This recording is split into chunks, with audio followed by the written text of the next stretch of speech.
Hello everybody and welcome to the May 4th, 2018 edition of the Ephrom Josine Show. I am your host, Ephrom Josine.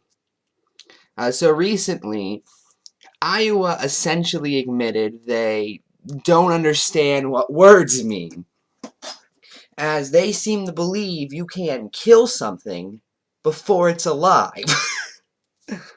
Let's just read this. Iowa governor signs restrictive abortion ban known as heartbeat bill. And this isn't the first time something like this has been signed, by the way. I know some other states have at least tried to sign things like this in the past. But this is from CNN. Iowa Governor Kim Reynolds signed legislation on Friday that prohibits doctors from performing an abortion if the fetal heartbeat is detected.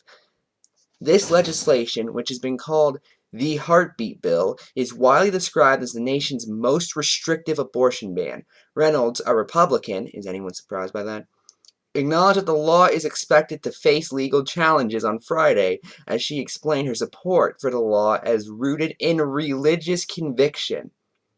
Well, to Governor Reynolds, I just want to say, we in the United States have something called the Establishment Clause. So essentially, your religion means less than nothing right now. In fact, you using that as your only defense makes your argument even worse than if you just had no argument. Like, seriously.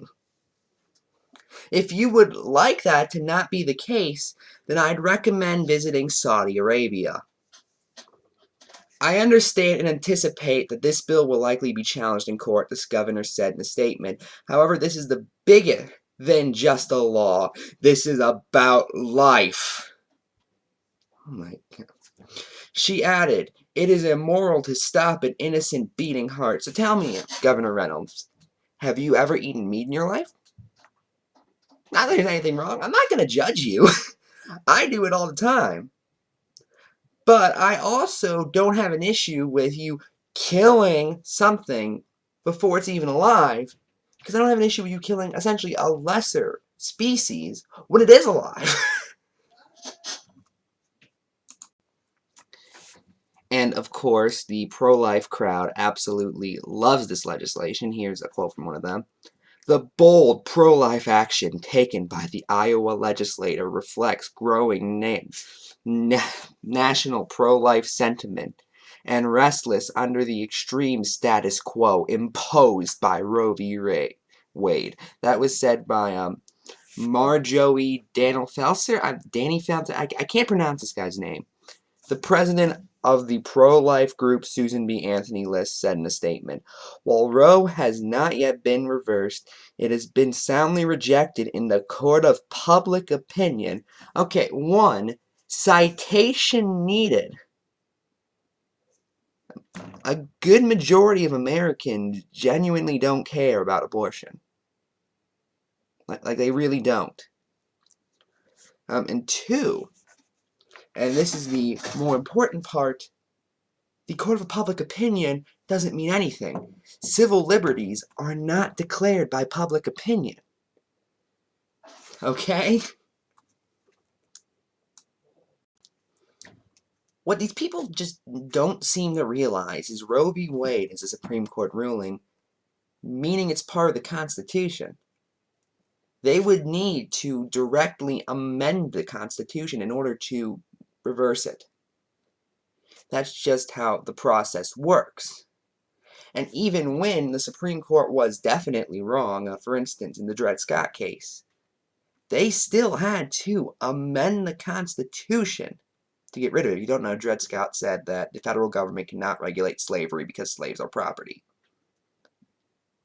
We then passed the 13th Amendment to say, no, slavery is not allowed. You know, we went through the process for things that are more important than something that, may I remind you, is not alive. Now, I wanted to talk about the new PragerU video. That being, control the words, control the culture. It stars Michael Knowles, who is one of those guys on Daily Wire, along with Shapiro and Walsh. And I don't think I've covered Shapiro yet in the show. I should do that sometime. However, the main argument I had was his claim against same-sex marriage. I'm going to read that real quick.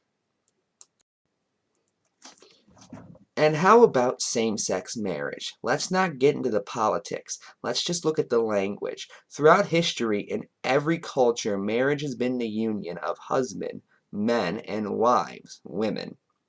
That's directly untrue. I went into this yesterday, in fact, about how several ancient societies, including ancient Greece and ancient Rome, had same-sex unions. Same-sex marriage is the union of men with men or women with women, but it is most certainly not the union of husband and wife.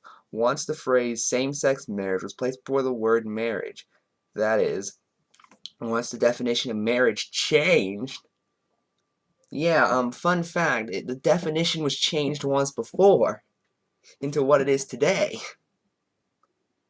Homosexual activity didn't become discouraged in most civilizations until the Middle Ages. It becomes about marriage equality. It was all of a sudden an act of bigotry to limit marriage to husbands and wives. Now, as I mentioned, both Knowles and Matt Walsh work for Daily Wire, so I assume Walsh and Knowles have probably seen similar sources. So I went to their Facts and Sources page in order to find exactly who they were citing. In case you were wondering, their source, according to their own page, is a group called the Center for Public Justice. And, by the way, if you want to talk about controlling language, that makes it sound official, right? Like it's part of the U.S. government. Well, it isn't. The Center for Public Justice is an American Christian think tank which undertakes to bring the Christian worldview to bear on policy issues. Wow.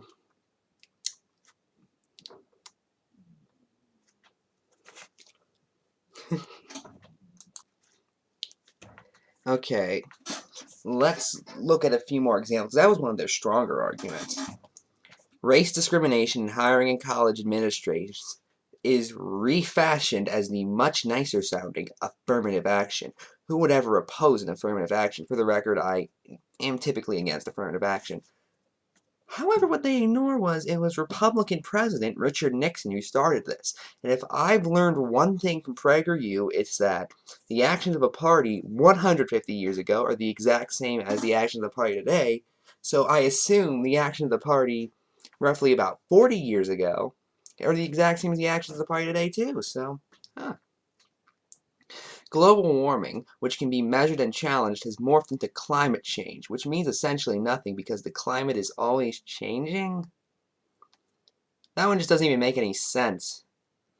Here's the thing, we used to call it global warming, that is true.